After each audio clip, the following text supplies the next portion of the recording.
Сәлеметсіңдер ме 9-шы сынып оқушылары? Қорытынды аттестаттау материалдарының есептерін шығаруды үйренеміз. А бөлімі. Бірінші есеп. 21-дің 10 дәрежесін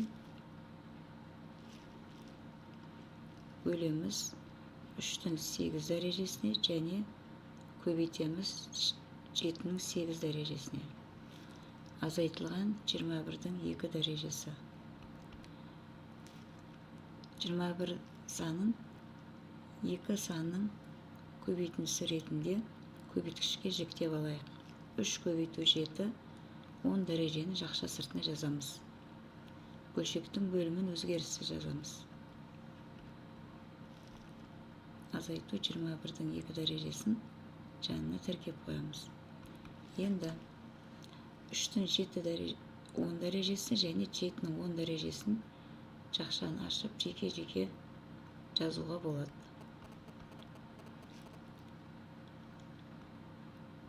3-дің 8 дәрежесі, 7-ның 8 дәрежесі бөлшектің бөлімі өзгерісі жазылады. Енді дәреженің қасиеті бойынша бөлу амалы кезінде негіздері бірдей. Дәрежелер азайтылады. 3-дің 10 дәрежесінен 3-дің 8 дәрежесін азайтамыз. Яғни 10-нан 8 азайтамыз. 3-дің 8 дәрежесі толықтай кетеді, 10-нан 8 алғанда 2 дәреже қалады. 7-ның 10 дәрежесі мен 7-ның 8 дәрежесінде 7-ның 8 дәрежесі толық кетеді. 10-нан 8 азайтқан кезде 2 дәреже қалады. Сонымен 3-дің 2 дәрежесі көбейтілген 7-ның 2 дәрежесі. Азайтылған 21-дің 2 дәрежесі. Енді 3 пен 7-ні көбейтіп 21-дің 2 дәрежесі деп жазуға болады.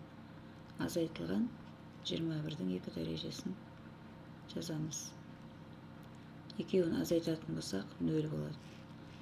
Есептің жауабы А нұсқасы, яғни А нұсқасы дұрыс. Енді екінші есеп. 361 миллион санын стандарт түрде жазыңыз. Стандарт түрде жазуға арналған өзінің формуласы бар. А көбейтілген 10-ның n дәрежесі деген. Бұл жерде мынадай шарт орындалу керек. 1 кіші А-дан А кіші 10-нан. n дегеніміз бізде санның реті.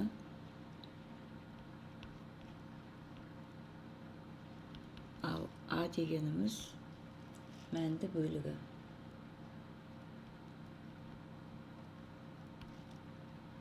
Біздің есебімізде мәнді бөлігі 3,61.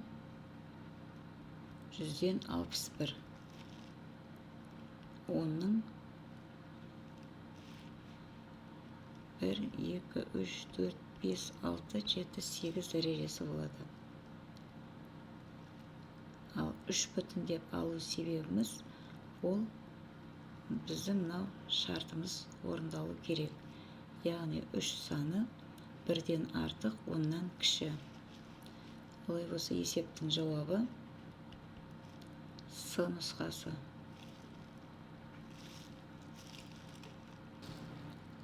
Үшінші есеп.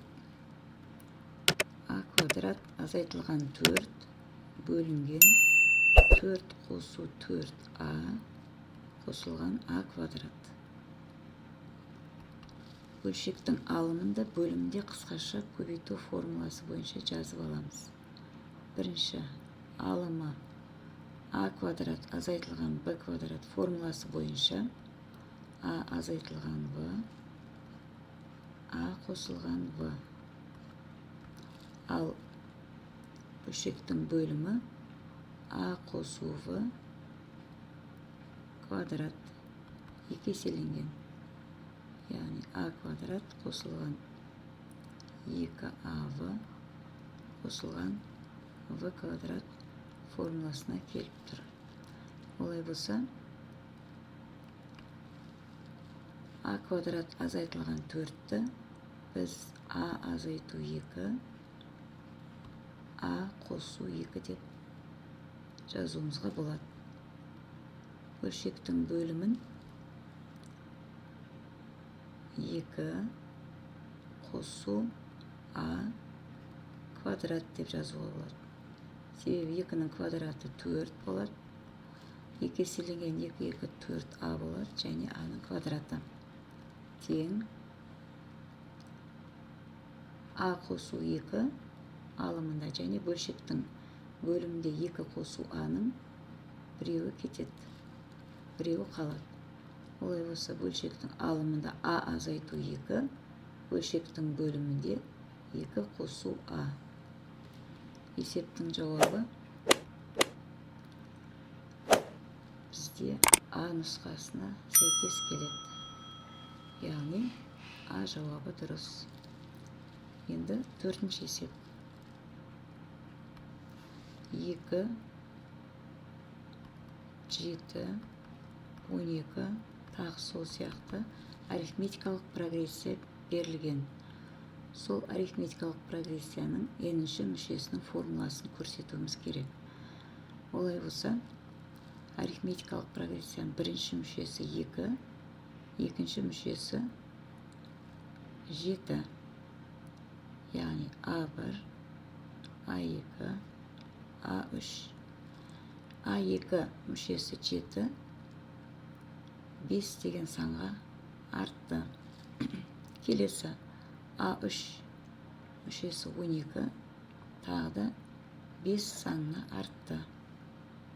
Олай болса, А жауабы бойынша тексеріп көрейік.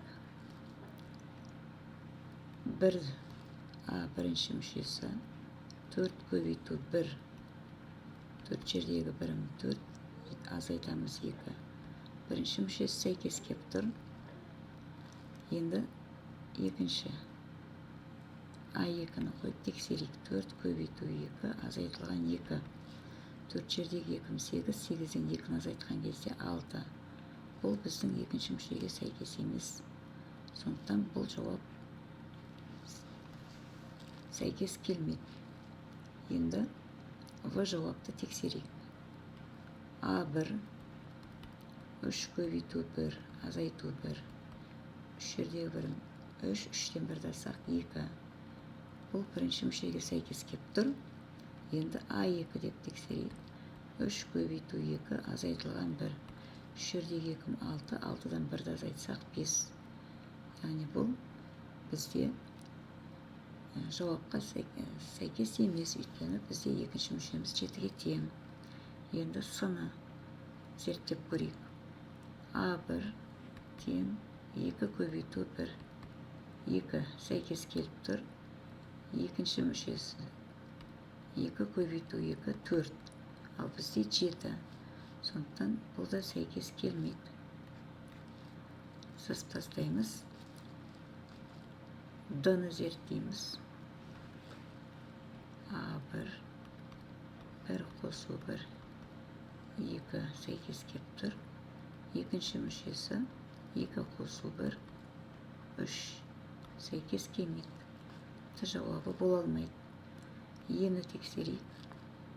А1, 5 көбейту 1, азайту 3.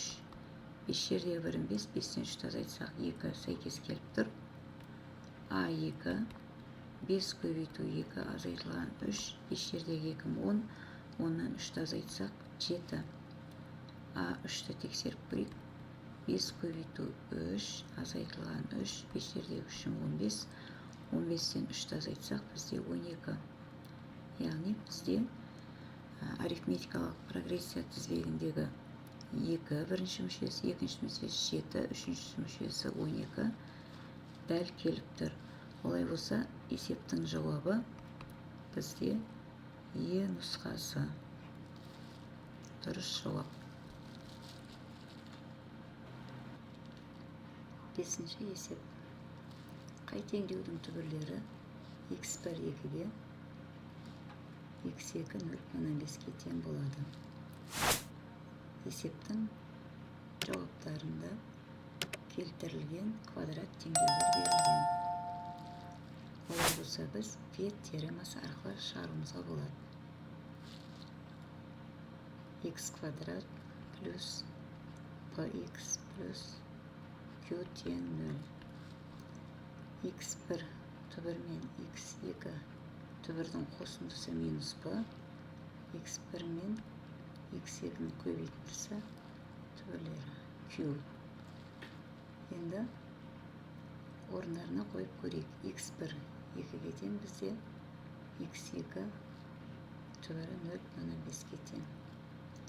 Екеуін қосатын болсақ 2,5. Ал x1 түбір 2, x2 түбір 0,5 көбейтеміз 1-ге тең. Бізде минус p-ның мәні 2,5-ға тең болды. Ал q-дің мәні 1-ге тең болды. Енді есептің жауаптарын, дұрыс жауабы қайсысы екенін зерттейміз. Минус 2,5 бізде А жауаптан минус p сәйкес кеп тұр, және q-дің мәні 1-ге тең сәйкес кеп тұр. Яғни осы А нұсқасы дұрыс. Өйткені В жауапта сәйкес емес, С жауапта мына жер сәйкес емес, Д жауапта мынау жер сәйкес емес, және Е жауапта мына жер сәйкес емес. Олай болса, есептің жауабы А нұсқасы. 6-шы есеп. Диаграммада 5 баланың аулаған балықтарын саны көрсетілген. Балалар балықтарын қосып, сонан соң тең бөліп алғанда, әр бала қанша балық алды? Әділхан 12 балық, Асылхан 18 балық, Марат 18 балық, Арман 13 балық, ал Қанат 14 балық. Диаграмма бойынша көрсетілген. Барлығын қосатын болсақ, бізде 75 шығады. Енді осы 75-ті 1, 2, 3, 4, 5 балаға бөлеміз. Теңдей. Олай болса, жауабы 15 шығады.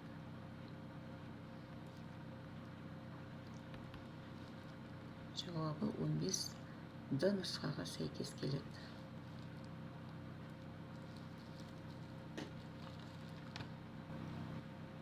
7-ші есеп. Төмендегі жауаптардың ішінен y тең минус x квадрат плюс 3 функциясының графигін көрсетіңіз. Бірінші бізде берілген функцияда x квадрат болғандықтан біздің графигіміздің аты парабола болады.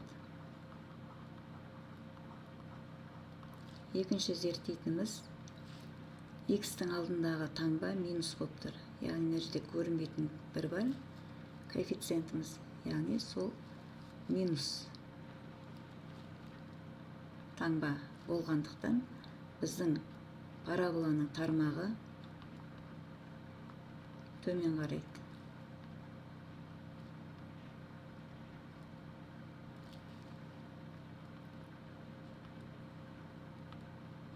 Енді үшінші зерттейтініміз плюс 3. Олай болса, y осі бойынша 3 бірлік жоғары орналасады. 3 бірлік жоғары.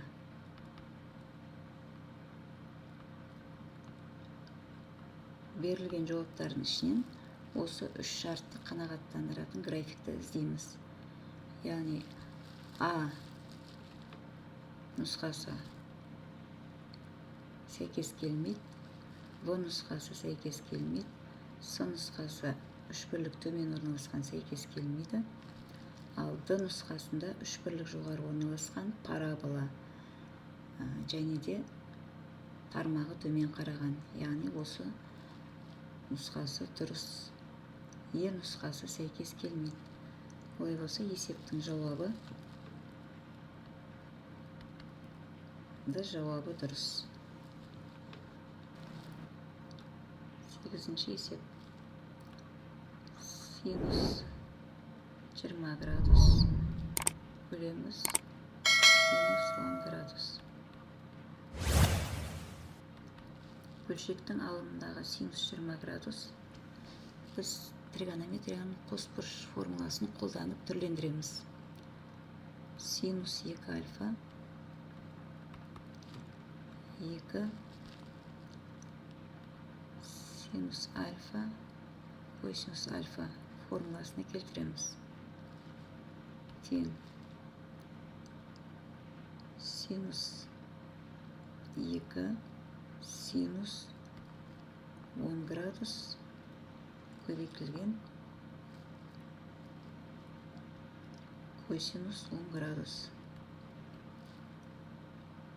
Түрлендіріп алдық. Бөлшектің алымын, ал бөлшектің бөлімін өзгеріссіз жазамыз. Синус 10 градус. Енді алымда тұрған синус 10 градус пен бөлшектің бөлімде тұрған синус 10 градус қысқарып кетеді де, нәтижесінде 2 косинус 10 градус қалады. Есептің жауабы 2 косинус 10 градус Е нұсқасына сәйкес келіп тұр. Енді 9-ші есепті шығарып көрейік. 9-ші есепте теңсіздік берілген 3х қосу 2 бөлінген 2 азайтылған 6х қосылған 1 бөлу 4 үлкен х қосу 3 бөлінген 4. Бұл теңсіздікті шешу үшін біз ортақ бөлім береміз. Ортақ бөліміз 4 болады. Бірінші бөлшекке толықтауыш көбейткіш 2, екінші бөлшекке 1, келесі бөлшекке де 1. Теңсіздіктің екі жағына да бірдей ортақ бөлім берілгендіктен бөлшектің бөлімдерін түсіріп тастаймыз. Тек алымын жазамыз.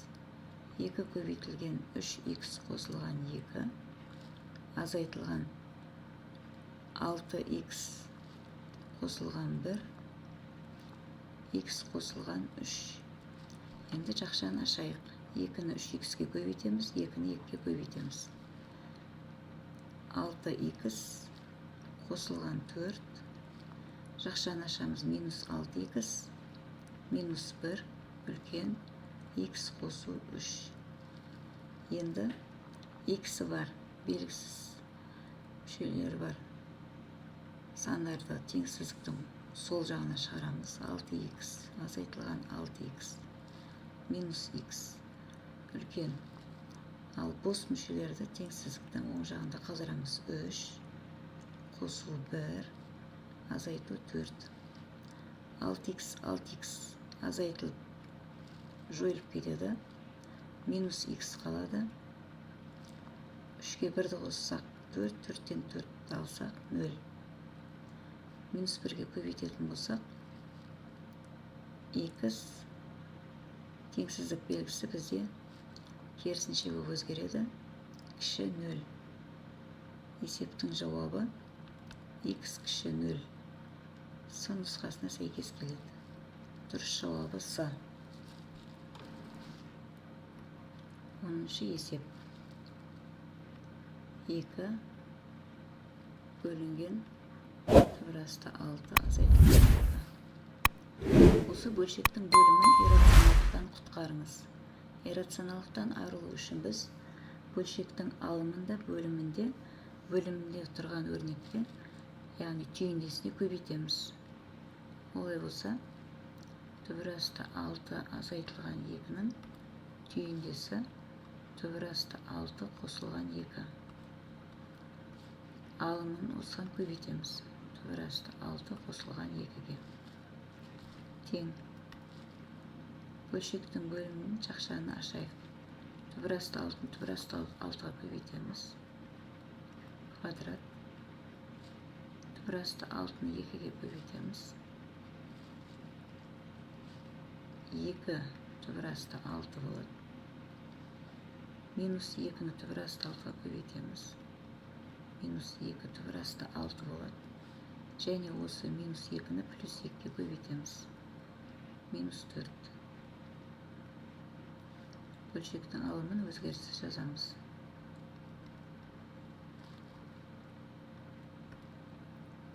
Енді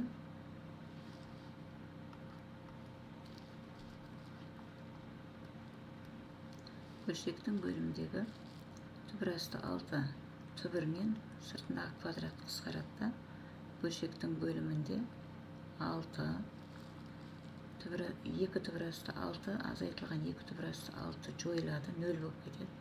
Минус 4. Ал алымында 2 түбір асты 6 қосылған 2. 2 түбір асты 6 қосылған 2. Бөлшектің бөлімінде 6-дан 4 азайтсақ 2. Алымдағы 2 мен бөлімдегі 2 қысқарып кетеді. Есептің жауабы түбір асты 6 қосылған 2. Бұлай болса бізде түбір асты 6 қосылған 2 С нұсқасына сәйкес келіп тұр. Есептің жауабы С нұсқасы. Осымен оқушылар біз қорытынды аттестаттау материалы бойынша А бөлімінің 10 есебін қарастырып болдық. Келесі сабақта Б бөлімінің есептерін қарастыратын боламыз. Оқушылар, егер де видео ұнаған болса, менің каналыма тіркеліп, лайк басып, комментарий жазып қойыңыздар. Және де достарыңызбен бөлісуді ұмытпаңыздар. Назарларыңызға рахмет.